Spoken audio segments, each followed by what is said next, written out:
Nuance atheist. ओहो sorry sir, आप भी बड़ी देर से बैठे हुए। हाँ जी सर। हेलो हारिस, कैसे हैं? बिल्कुल ठीक सर, क्या करना चाहेंगे आप? बस बढ़िया। बहुत समय हो गया था आप लोगों से मिले हुए, तो आज थोड़ा पीएचडी से फुर्सत मिली तो सबसे मैं सोचा कि मिल के आते हैं। मैं आपके वीडियोस देख रहा हूँ। एक कॉमन सवाल आजकल काफी बार आ रहा है, जो रिलीजियस लोग आके आपसे पूछते हैं कि जो एथीस्ट मूवमेंट है, इसका मकसद क्या है? तो क्या हम ये चाहते हैं कि सब लोग एथीस्ट हो जाएं?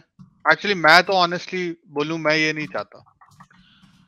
अगर मैं जो मेरी सोच है, मैं अगर उसको समराइज करने की बात करूं, तो मैं ये चाहता हूं कि लोगों का पॉलिटिकल, सोशल या किसी भी तरह का हरासा ना हो उनकी बिलीफ्स की वजह से, चाहे वो रिलीजियस बिलीफ्स ही क्यों ना हो।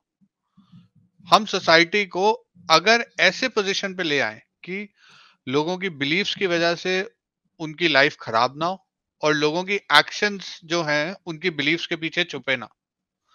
बस आई थिंक मेरा मेरा मकसद at least for the in the atheist moment सिर्फ इतना ही है, जो मैं अपने लेवल पे छोटा मोटा किसी से बात कर सकता हूँ या आपके प्लेटफॉर्म के थ्रू किसी से बात करता हूँ। इस पे आप कुछ एक बारी थोड़ा सा कोई और डेवलप्ड व्यू देंगे, not for a religious person but as a general rule.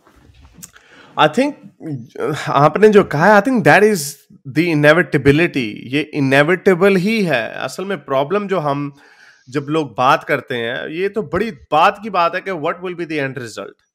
अभी तो जिस स्टेज पे ये एथियस्ट मूवमेंट है, specially in the Muslim world, उसकी जो एथियस्ट मूवमेंट जो है, ये तो इस पे है कि आप हमारे गले ना काटो। अभी तो ये बात यहां से शुरू हो रही है, specially in the Muslim world में बात कर रहा हूं। हाँ, उसके बाद क्या होगा? उसके बाद एक इक्विलिब्रियम आएगा कि अभी तो एक अनइवन डिस्ट्रीब्यूशन है। 96% फॉर एग्जांपल पाकिस्तानी मुसलमान है। इवन इन अरब वर्ल्ड इसी तरह मेजॉरिटी जो है, ओवरवेलमिंग मेजॉरिटी जो है, वो मुसलमानों की है। वाई? क्योंकि सर तन से जुदा कर देंगे हम। अभी तो पहले ये एक नेचुरल इक्विलिब्रियम आएगा, फिर लोग देखेंगे हाँ भी क्या है, 50-50 है, people don't care about religion को सेपरेट रखेंगे पॉलिटिक्स से। That would be the end result. हाँ, विद टाइम, तो जैसे हम वेस्ट में देख रहे हैं, अभी वेस्ट में भी अभी तक 30-32% ही एथियस्ट है, यानी in every major country, Canada, America, UK, Australia, इनमें आप देखें 30-31-2% ही एथियस्ट है। बट ये बड़ी तेजी से बढ़ रहे हैं। अब ये इक्विलिब्रियम कहां पे आएगा? 50-50 पे आकर रुक जाएगा, हु नोज दैट। लेकिन उससे ये है कि जो रिलीजन का जो असर और रसूख है पॉलिटिक्स के ऊपर, वो बड़े बुरे तरीके से कमजोर होगा। वेस्ट में ऑलरेडी 30 पे ही हम देखते हैं कि कम हो चुका हुआ। आज से 70 in the 60s and 70s mostly politicians जो थे वो रिलीजियस थे, और दे वुड लेजिस्लेशन में उनको कहीं ना कहीं उनकी रिलीजियस इन्फ्लुएंस आ जाता था बीच में। George correct. डब्ल्यू बुश ने क्या कहा? मुझे गॉड ने ड्रीम में आके कहा कि इराक में हमला कर दो। वो तो खैर उसने मेरा कहानी कराई उनको लेकिन इस तरह इस तरह की बातें, वो स्टेम सेल रिसर्च के खिलाफ था वगैरह वगैरह। तो इस तरह की राइट। चीजें जो है, रिलीजन कैन इन्फ्लुएंस पीपल। लेकिन the point is at the end of the, लोग कहते हैं भी जितने मर्जी आपके सेकुलर इंस्टीट्यूट्स क्यों ना हो, लोग पोजीशन ऑफ पावर जब रिलीजियस होंगे तो religion will always creep into it. आप पोलैंड में देख लें, जब वेस्टर्न कंट्री में एक उनका पोस्टर बॉय है एज अ रिलीजियस कंजर्वेटिव लोग। Christian country. हाँ, तो उसका रिजल्ट आप देख लें क्या हो रहा है। वो वुमेन के अबॉर्शन राइट्स के ऊपर बोलते रहते हैं, कभी एलजीबीटीक्यू के ऊपर उन्होंने चढ़ाई की होती है, वगैरह बिल्कुल। वगैरह। सो आई थिंक इनएविटेबली जब ये इक्विलिब्रियम आ जाएगा ना, कि सॉरी, हमने आपसे दबना नहीं है, और आपने जो करना है अपनी प्राइवेट में जो मर्जी करें, नमाजें बिल्कुल। पढ़नी है, घर से ना निकले, रोजे रखने हैं, नंगे नाचना, जो करना करें, पुठे होके नाचना, जो मर्जी करें।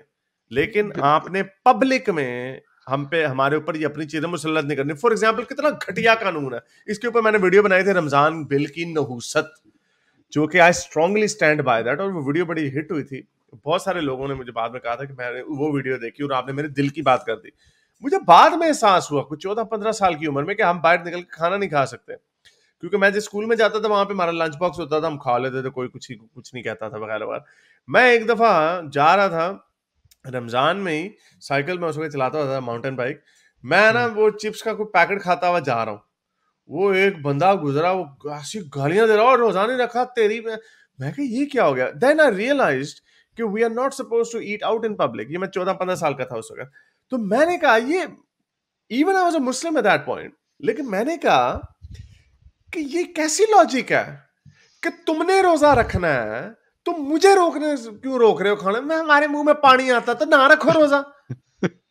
तुम लोग बाहर के मुल्क में तो बड़े आगे सीधे हो जाते हैं, इतनी इतनी दाढ़ियां रखी हुई, रोजा रखा वो ट्रेन पे, कहो ना गोरे को कि भाई आप खाना ना खाएं, मेरा रोजा, वैसे ना कहो, उनको पता नहीं है वो के जो गोरे हैं ना उनका भी कोई पता नहीं वो कहे we want to show solidarity to our Muslim people, we are fast. नहीं, वो तो अब मैं आपकी बात से एग्री करता हूँ। मेरा आजकल यूनिवर्सिटी काफी जाना होता है, तो वो उसमें एंड स्पेशली वेस्टर्न यूनिवर्सिटीज में तो वो कल्चर ने कुछ अलग ही इंग्रेन किया हुआ है मामला। पर ये बात है कि आप सही कह रहे हैं कि जो चीज आप एड्रेस कर रहे हैं वो एक बहुत ज्यादा इमीडिएट कंसर्न है। दैट्स मतलब वो बहुत सही पॉइंट है। बाकी thank you so much for taking me, काफी टाइम बाद मिले। चले सर, थैंक यू सर। मेरे इस नेक काम को जारी रखने के लिए मुझे पेपैल या पेट्रियन पे जरूर सपोर्ट कीजिए, ताकि मैं अपना पैगाम ज्यादा से ज्यादा लोगों तक पहुंचा सकूं।